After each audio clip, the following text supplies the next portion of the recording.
Masadu ipapakhatlami leitafam hangdraduna mahak hospital aduda hanggadhana chatpa sanai. Wafam asi mapabungda hainingdabani adubu matangna yadraduna mahak mapabungda call tawjai. Miramgi number oibaduda Rasu machasingi oramni khalaga paikhatlami. Hello? Li khonjaniglabna. Babong. Ras tumnambadagi phuk hawalai. Thoiba. Li mapabungna korokpadada kapthori. Babong. Ras machagi khonjal tabada masu pakhatna. Thoiba, chabu kaidorage. Nahak sanagi manakta chakhi aisi chumbra. Li tapna. Chumani babong. Ay naugi manakta lay. Adubu babong. Naugi likhun phangna buhonabada matam khara changkhre. Kona thangda jeta thobak tawminaba marupsingga thengnabadagi ai makhoi anigi mateng pangmu chapani. Adubu babong. Ay mafamdi yobadati jeka naugase. Adu haraga li kapthori. Mahaki wahiduda Ras shwailawi. Sanaga jeka kaidorage hayo. Thoiba kaidorage hayo. Hospital da lay babong. Operation dawri. Kari orekani ay haiba ngamde. Naudi mahaki mihuldo yamne thina sonkrabani. Jetpudi khara phai. Ras matasana kaduda hangadhana chachai. Karina thoiba babong na tariba pawsiba. Babong isana nangna tawribasi karino. Babong nichana hayamde haiduna nachabu warubiniko. Thoiba mama mapa oibinabu achada kyam kuina warugani. Ai matayam sari. Doctor na kay hairagani. Auji pawba khangdri. Foi. Warsu wana babong nanauga jekagi paw ngai kiniko. Oi babu, ai shudin haijiraki. Thamagi ko. Thamo. Phone da thamnakri namittu Ras awabagi awabana wakhal mayamduna tumthaba sungai yadana nongankri. Somdana Ratenga abengasu laikai mi khaina changbirakdaba aduda mathar chakladuna yumdu thadoklaga chatnaba hainarami. Ratansu paisadi parabanina mahaki mishuwate nongmai kapnabagi thodok adusu Ratana thadorokpa miyoini haina pauda newspaper da sarashalammi. Adunasu anamba mapa machadu yum thadoklagi khalammi. Matam khara hokre auju paude pulising nasu khudang chanam karimata phangdabana Ratan bu hekta arrest tawbadi ngamlamde sangasu chawbaga. Li nasu jakuki operation tawba numittuda athengbada manau adu operation lore kaisu thoidokpa tawdre haina mapabungda paw piraklammi. Ras nasu wafam adu thajarami amadi wakal adu khranena tajarami. Tasengbadi wafam adu aranbani. Lina mapabungbu mathasaningdabagi wakal wahaningdabagi haijinkibani. Jetpudi numinini humni lerega gyan lakrabani. Adubu jakupti ICU da leribani.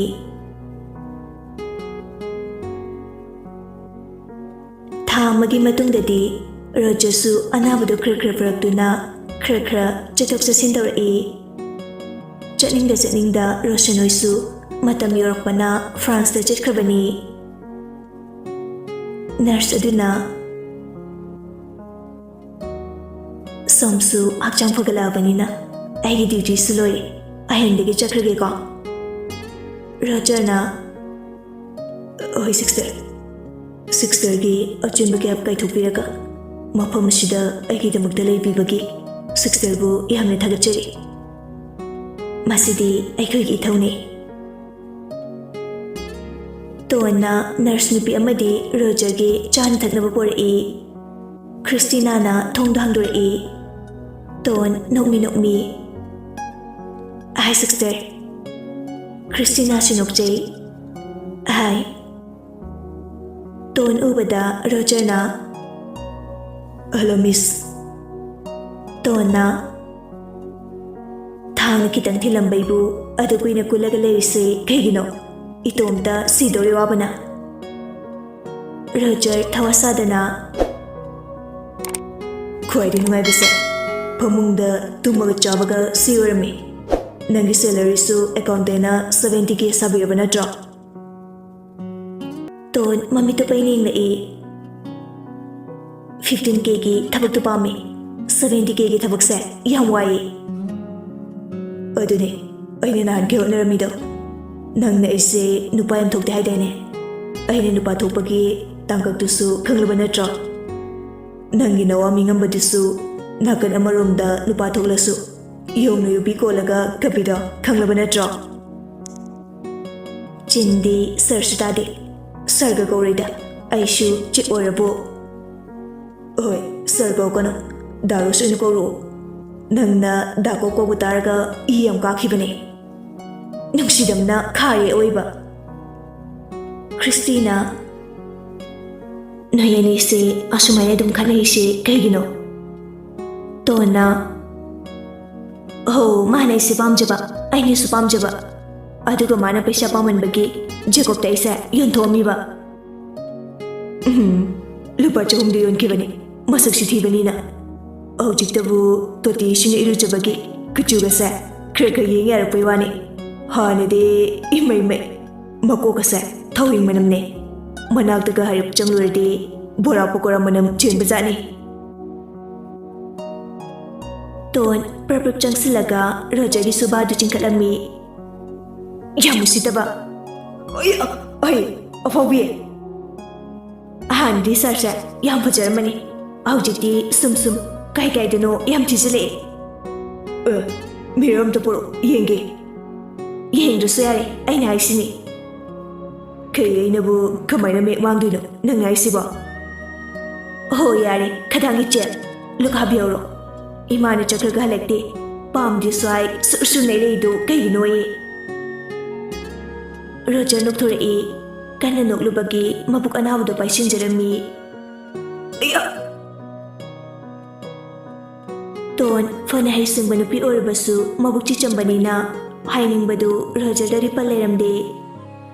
Mahakna Roger bu Jacob ki khakta natana magisu best friend ni khanjarami. Ton su kadudagi thoraklaga magi apartment da lakjarami. Mem chana nang butinge na propuk cham dai ne ima dadi nang na thaina kakchen kok chawbi haidai yare kainu khangde taning damna ibungo Jacob leitabadagi nang Roger amu pam ira khailom tawi kachum ne lori khima se na punchi duda nupa ga mata maruine tiner drop oh ekhodi tiner jarte avasna taning ki dre kaknaru harasu ekta yanaramni yanarodana harasu ekta khanaramni memcha makhuru masawo oh na bai leitrida marupni haraga ibungo Roger do amu pamla male chakraga halakni khangjuse uredana irang hojilira khangde thaini di nupa koyu diade hojikna makhal pamla male ehni songdena sargul hongdune ngo adagi dakop thoraga amuk chenkidoine imana phok thajabi drabanina ai oktubi orura memcha thabak tu makhutna yeiraga hari ichadi ai kibagi oktubi ojibore avasna pochai thambaka machadogi thongda handuklammi aduga sumjitu puthore mache sumamasu aduna pangkana kal thalammi tona kaino naye avasna imasne sibada nachindo mai chaklanu nangmasu nawadu nairanu chandum khisadana leyo memchana karinu mana tawisibo hai aingonda kanbani nachedadi samjiduna kanganu ne patte habani ne atoma nambo avas makhwangdu metlaga ꯍꯧꯖꯤꯛꯇ ꯑꯣꯛꯇꯕꯤ ꯑꯣꯏꯅꯤꯡꯕ ꯑꯗꯨꯗ ꯊꯠꯅꯈꯤꯗ ꯉꯥꯏꯔꯤ ꯑꯗꯨꯒ ꯀꯌꯥꯗ ꯊꯨꯅ ꯃꯆꯥꯅꯨꯄꯤꯁꯤꯒꯤ ꯃꯤꯆꯪ ꯆꯪꯉꯤꯅꯣ ꯌꯦꯡꯉꯣ ꯅꯣꯏ ꯑꯅꯤꯁꯤ ꯎꯕꯗꯅꯦ ꯑꯩ ꯅꯨꯄꯤꯒ ꯊꯤꯗꯧ ꯇꯜꯂꯦ ꯍꯥꯏꯁꯤꯅꯤ ꯏꯁ ꯅꯨꯄꯤ ꯊꯤꯕꯒ ꯍꯥꯏꯌꯦ ꯀꯥꯎꯈꯠꯂꯛꯑꯗꯤ ꯏꯆꯦꯅ ꯂꯩꯀꯥꯏ ꯇꯥꯗ꯭ꯔꯤꯐꯥꯎ ꯅꯨꯄꯤꯕꯨ ꯀꯣꯏꯖꯈꯤꯔꯣꯏꯌꯦ ꯑꯩꯈꯣꯏ ꯏꯃꯥꯒꯁꯦ ꯃꯅꯦꯝ ꯑꯐꯕꯤ ꯀꯥꯏꯗꯨꯗꯤ ꯑꯣꯏꯔꯣꯏ ꯑꯩꯗꯤ ꯌꯥꯝ ꯇꯟꯗꯧꯔꯤꯗ ꯏꯃꯥ ꯅꯪ ꯑꯣꯜ ꯑꯦꯖ ꯍꯣꯝꯗ ꯑꯣꯏꯅ ꯂꯩꯈ꯭ꯔꯒꯦꯔꯥ ꯃꯦꯝꯆꯥ ꯐꯅꯦꯛꯇꯨ ꯀꯟꯅ ꯁꯤꯠꯆꯤꯟꯖꯩ ꯑꯕꯥꯁꯨ ꯀꯤꯆꯟꯗꯨꯗꯒꯤ ꯆꯦꯟꯈ꯭ꯔꯦ ꯀꯔꯤ ꯍꯧꯖꯤꯛꯇꯒꯤ ꯍꯧꯅ ꯅꯃꯥ ꯑꯩꯕꯨ ꯑꯣꯜ ꯑꯦꯖ ꯍꯣꯝꯗ ꯂꯩꯈ꯭ꯔꯒꯦꯔꯥ ꯀꯥꯏꯅ ꯍꯥꯏꯔꯗꯅ ꯅꯃꯥ ꯑꯩꯅ ꯊꯥꯕꯨꯡ ꯇꯔꯥ ꯅꯧꯄꯤꯔꯒ ꯑꯁꯨꯛ ꯋꯥꯅ ꯆꯥꯎꯅꯕ ꯌꯧꯔꯛꯄ ꯍꯦ ꯂꯩꯔꯝꯃꯨ ꯂꯩꯔꯝꯃꯨ ꯇꯣꯟꯁꯨ ꯃꯥꯒꯤ ꯆꯥꯗꯧꯕ ꯈꯔ ꯆꯥꯔꯒ ꯆꯠꯅꯕ ꯊꯣꯔꯛꯏ ꯇꯤꯚꯤ ꯌꯦꯡꯂꯒ ꯃꯃꯥ ꯃꯆꯥꯗꯨ ꯅꯣꯛꯃꯤ ꯅꯣꯛꯃꯤ ꯂꯩꯔꯝꯕꯗꯨ ꯎꯕꯗ ꯇꯣꯟꯅ ꯈꯛꯇꯧꯒ ꯃꯥꯜꯂꯨꯔꯦ ꯃꯗꯨꯒ ꯇꯥꯕꯤꯕ ꯅꯠꯇꯦ ꯃꯅꯤꯄꯨꯔ ꯐꯤꯂꯝ ꯌꯦꯡꯂꯒ ꯃꯃꯥ ꯃꯆꯥꯗꯨ ꯀꯟꯅ ꯅꯣꯛꯆꯔꯤ ꯃꯦꯝꯆꯥꯅ ꯀꯌꯥꯗ ꯐꯠꯇ꯭ꯔꯤꯕ ꯃꯧꯅꯤ ꯌꯦꯡꯉꯨꯅꯦ ꯑꯩ ꯑꯁꯤꯒꯨꯝꯕ ꯅꯨꯄꯤꯒꯗꯤ ꯂꯧꯔꯛꯄ ꯌꯥꯔꯣꯏꯀꯣ ꯑꯕꯥꯁꯅ ꯂꯧꯔꯣꯏꯍꯦ ꯑꯗꯨꯏꯃ ꯅꯪꯁꯨ ꯑꯐꯕꯤ ꯃꯅꯦꯝ ꯑꯣꯏꯀꯣ ꯑꯣꯏꯗ꯭ꯔꯗꯤ ꯀꯩꯅꯣ ꯇꯣꯟꯅ ꯁꯛ ꯑꯅꯤꯁꯤꯗꯤ ꯇꯣꯟꯁꯨ ꯃꯐꯤ ꯃꯔꯣꯜ ꯂꯣꯏꯁꯤꯜꯂꯨꯔꯒ ꯆꯠꯈ꯭ꯔꯦ ꯔꯣꯖꯔꯅ ꯁꯣꯛꯇꯨꯅ ꯂꯩꯔꯕꯅꯤꯅ ꯍꯣꯇꯦꯜ ꯑꯁꯤꯒꯤ ꯚꯥꯏꯁ ꯆꯦꯐꯇꯨ ꯇꯣꯟꯅ ꯑꯣꯏꯔꯝꯃꯤ ꯍꯧꯖꯤꯛꯇꯤ ꯃꯆꯥꯅꯨꯄꯤꯅ ꯃꯦꯝꯆꯥꯁꯨ ꯍꯣꯇꯦꯜ ꯐꯝꯍꯟꯗ꯭ꯔꯦ ꯒꯣꯄꯥꯜꯒ ꯅꯨꯄꯤ ꯑꯃꯗꯨꯒꯅ ꯐꯝꯂꯒ ꯊꯥꯒꯤ ꯚꯔꯥ ꯑꯣꯏꯅ ꯂꯧꯔꯝꯃꯤ ꯑꯕꯥꯁꯨ ꯉꯥꯏꯍꯥꯛ ꯂꯩꯔꯒ ꯀꯣꯆꯤꯡ ꯆꯠꯈ꯭ꯔꯦ ꯔꯥꯖꯅ ꯌꯥꯗ꯭ꯔꯗꯨꯅ ꯕꯣꯗꯤꯒꯥꯔꯗ ꯑꯃꯒ ꯂꯣꯏꯅꯅ ꯀꯣꯆꯤꯡ ꯑꯗꯨ ꯆꯠꯍꯜꯂꯝꯃꯤ ꯍꯧꯖꯤꯛ ꯐꯥꯎꯒꯤ ꯑꯣꯏꯅꯗꯤ ꯃꯈꯣꯏꯁꯨ ꯌꯥꯝꯅ ꯁꯥꯟꯇꯤ ꯑꯣꯏꯅ ꯂꯩꯔꯤ ꯃꯐꯝ ꯃꯐꯝ ꯀꯌꯥꯗ ꯄꯨꯂꯤꯁ ꯐꯣꯔꯁ ꯀꯃꯥꯟꯗꯣ ꯀꯌꯥ ꯆꯩꯊꯣꯛꯇꯨꯅ ꯊꯝꯂꯤ ꯔꯦꯇꯟꯁꯨ ꯋꯥꯟꯇꯦꯠ ꯂꯥꯎꯊꯣꯛꯂꯝꯃꯤ ꯃꯍꯥꯛꯀꯤ ꯂꯤꯈꯨꯟ ꯄꯤꯕ ꯉꯝꯕ ꯃꯤꯗ ꯔꯤꯋꯥꯔꯗ ꯑꯣꯏꯅ 20 lakhs ꯄꯤꯅꯤ ꯍꯥꯏꯔꯝꯃꯤ ꯁꯦꯟꯐꯝ ꯑꯗꯨ ꯔꯥꯖꯅ ꯄꯤꯗꯧꯔꯤꯕꯅꯤ ꯁꯤꯑꯦꯝꯅ ꯐꯠꯇ꯭ꯔꯒꯁꯨ ꯔꯥꯖꯀꯤꯗꯃꯛ ꯒꯣꯚꯔꯅꯔꯅ ꯆꯥꯎꯅ ꯂꯦꯞꯄꯤꯕꯅꯤꯅ ꯁꯤꯑꯦꯝꯁꯨ ꯈꯧꯇꯛ ꯆꯥꯔꯝꯃꯤ ꯔꯣꯖꯔꯁꯨ ꯈꯔ ꯐꯒꯠꯂꯛꯑꯕꯅꯤꯅ ꯈ꯭ꯔꯤꯁꯇꯤꯁꯨ ꯆꯠꯅꯕ ꯂꯣꯏꯁꯤꯜꯂꯝꯃꯤ ꯔꯣꯖꯔꯅ ꯏꯔꯤꯛꯇ ꯐꯣꯟ ꯇꯧꯔꯝꯃꯤ ꯁꯔ ꯁꯤꯛꯁꯇꯔꯁꯦ ꯑꯃꯨꯛꯇ ꯃꯌꯨꯝ ꯐꯥꯎꯕ ꯗ꯭ꯔꯣꯞ ꯇꯧꯕꯤꯔꯁꯨ ꯍꯣꯏ ꯐꯅꯤ ꯁꯔ ꯑꯩ ꯃꯈꯥꯗ ꯉꯥꯏꯖꯔꯝꯃꯒꯦ ꯐꯣꯟꯗ ꯊꯝꯅꯈ꯭ꯔꯦ ꯈ꯭ꯔꯤꯁꯇꯤꯅ ꯑꯗ ꯊꯥ ꯐꯥꯔꯛꯄꯒ ꯗꯣꯛꯇꯔꯒꯤ ꯃꯅꯥꯛꯇ ꯆꯦꯛꯑꯞ ꯆꯠꯂꯨꯀꯣ ꯔꯣꯖꯔꯅ ꯍꯣꯏ ꯁꯤꯛꯁꯇꯔ ꯇꯣꯟꯗꯤ ꯊꯕꯛ ꯇꯧꯔꯝꯈꯤꯅꯤꯀꯣ ꯔꯣꯖꯔ ꯋꯥꯜ ꯀ꯭ꯂꯣꯛꯇꯨꯗ ꯌꯦꯡꯖꯩ ꯍꯧꯖꯤꯛꯇꯤ ꯊꯕꯛ ꯆꯤꯜꯂꯝꯈꯤꯅꯤ ꯑꯣ ꯐꯔꯦ ꯑꯗꯨꯗꯤ ꯍꯥꯏꯔꯝꯃꯔꯣꯏꯒꯦ ꯅꯪꯅ ꯈꯔ ꯍꯥꯏꯕꯤꯔꯣꯀꯣ ꯁꯤꯅ ꯅꯣꯡꯃꯗ 3 ꯂꯛ ꯆꯥꯗꯣꯏꯅꯤꯀꯣ ꯁꯤꯅ ꯅꯨꯡꯗꯥꯡꯗ ꯑꯗꯨꯒ ꯁꯤꯅ ꯀꯔꯤꯃꯠꯇ ꯆꯥꯗ꯭ꯔꯤꯉꯩꯗ ꯆꯥꯒꯗꯕ ꯈꯪꯉꯅꯤꯀꯣ ꯍꯣꯏ ꯁꯤꯛꯁꯇꯔ ꯈꯪꯉꯅꯤ ꯐꯔꯦ ꯑꯗꯨꯗꯤ ꯆꯠꯂꯨꯈꯤꯒꯦꯀꯣ ꯑꯩ ꯁꯔꯕꯨ ꯊꯤꯟꯗꯣꯛꯆꯒꯦ ꯌꯥꯔꯅꯤ ꯑꯩ ꯑꯗꯨꯝ ꯆꯠꯈ꯭ꯔꯒꯦ ꯂꯩꯍꯧꯔꯣ ꯍꯣꯏ ꯑꯗꯨ ꯁꯤꯛꯁꯇꯔ ꯈ꯭ꯔꯤꯁꯇꯤ ꯆꯠꯀꯦ ꯇꯧꯔꯝꯕꯗꯨ ꯁꯠ ꯑꯣꯟꯊꯣꯔꯛꯏ ꯀꯩ ꯔꯣꯖꯔ ꯍꯥꯏꯐꯦꯠ ꯏꯀꯥꯏꯔꯝꯃꯤ ꯁꯤꯛꯁꯇꯔꯒꯤ ꯐꯣꯟ ꯅꯝꯕꯔ ꯄꯤꯔꯝꯒꯦꯔꯥ ꯈ꯭ꯔꯤꯁꯇꯤꯁꯨ ꯃꯥꯒꯤ ꯀꯥꯔꯗ ꯑꯃ ꯂꯧꯊꯣꯛꯂꯒ ꯇꯦꯕꯜꯗꯨꯗ ꯊꯅꯝꯃꯤ ꯌꯥꯔꯦꯀꯣ ꯍꯣꯏ ꯊꯦꯡꯛꯁ ꯈ꯭ꯔꯤꯁꯇꯤꯁꯨ ꯅꯣꯡꯃꯤ ꯆꯠꯈ꯭ꯔꯤ ꯃꯁꯛ ꯃꯇꯧ ꯐꯖꯕꯒꯤ ꯍꯧꯅꯕꯤ ꯌꯥꯝꯅ ꯆꯤꯡꯂꯦꯝꯕꯤ ꯑꯣꯏꯔꯨꯕꯅ ꯔꯣꯖꯔꯅ ꯈ꯭ꯔꯤꯁꯇꯤꯗ ꯏꯔꯥꯡꯗꯤ ꯂꯩꯔꯗꯅ ꯋꯥꯍꯩ ꯋꯥꯇꯥ ꯀꯇꯨ ꯀꯥꯔꯟ ꯐꯥꯎ ꯉꯥꯡꯕ ꯉꯝꯖꯈꯤꯗꯦ ꯃꯈꯣꯏ ꯑꯅꯤ ꯊꯥ ꯑꯃ ꯍꯦꯟꯅ ꯂꯩꯃꯤꯟꯅꯔꯛꯄꯗꯨ ꯑꯗꯨꯛꯀꯤ ꯃꯇꯤꯛ ꯗꯤꯁꯤꯄ꯭ꯂꯤꯟ ꯂꯩꯅ ꯂꯩꯃꯤꯟꯅꯩ ꯈ꯭ꯔꯤꯁꯇꯤ ꯌꯥꯝꯅ ꯂꯦꯝꯃꯤ ꯏꯪ ꯇꯞꯆꯩ ꯅꯨꯄꯥ ꯅꯍꯥꯗ ꯏꯔꯥꯡ ꯇꯧꯕꯒꯤ ꯋꯥꯈꯜ ꯂꯩꯖꯗꯦ ꯃꯊꯧꯗ ꯄꯨꯛꯅꯤꯡ ꯆꯪꯖꯩ ꯁꯛ ꯈꯛꯇ ꯅꯠꯇꯅ ꯋꯥꯍꯩ ꯋꯥꯇꯥ ꯆꯪꯈꯣꯜꯂꯤ ꯃꯁꯥꯗ ꯏꯒꯣ ꯀꯔꯤꯅꯣ ꯈꯪꯗꯦ asumna Christybu irikna mayimphau thimbiure. Somdana Ratandi khulakta leiba yadrabanina arapa mafam amada leirami. Avemdi week anigi mamangda Mumbai surgery tauba chakhrabani. Phattabagi hidak leite wanted lauthokre khanglabasu Ratana Ras amadi Roshanbu hatnabagi plan di adum silammi. Mi kya paisa piraga thadoklammi tanjangai duna leirammi. Matam khra amu hokre Jekti pura phagalaktuna masado hanagum fit oinaba honarammi. Mahaki Marcostic maduga loinana India da halaknabagi tanjadu yarai. Liga Jekka bar amada yu thakminari. Lina Aidi naubu yengsinuna lehukige. Nana suti fanglagadi Manipur jatuna pabung yengsinbiramo. Jack ngasidi yu sukar takpaga manungda phumliba nungaitaba pendaba kayadu haidoklagi khalammi. Iyamba ngasidi nanau wafam khara thamjage. Hektayo. Jack yu glass amadu full da hairaga graga thakchanki. Aduga nungaitaba singdu haidokpa horai.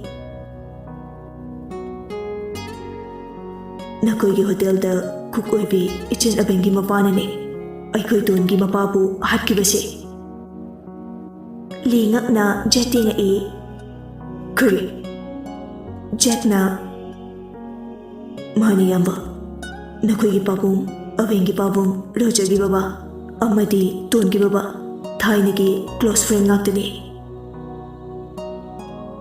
Li su yudu khara chinglaga yam khangingna Ayo, karamna kay marungi hatkibano. Jack na Madugi maram ado auji phawba khangba ngamdana leiri. Aini khalubada Babung Ras Baba Roshan makhoi ahum manaraga hatli raidana khalubani. Tamobusu nanauna khulai oina sijinaure. Li amuke hena ngakami.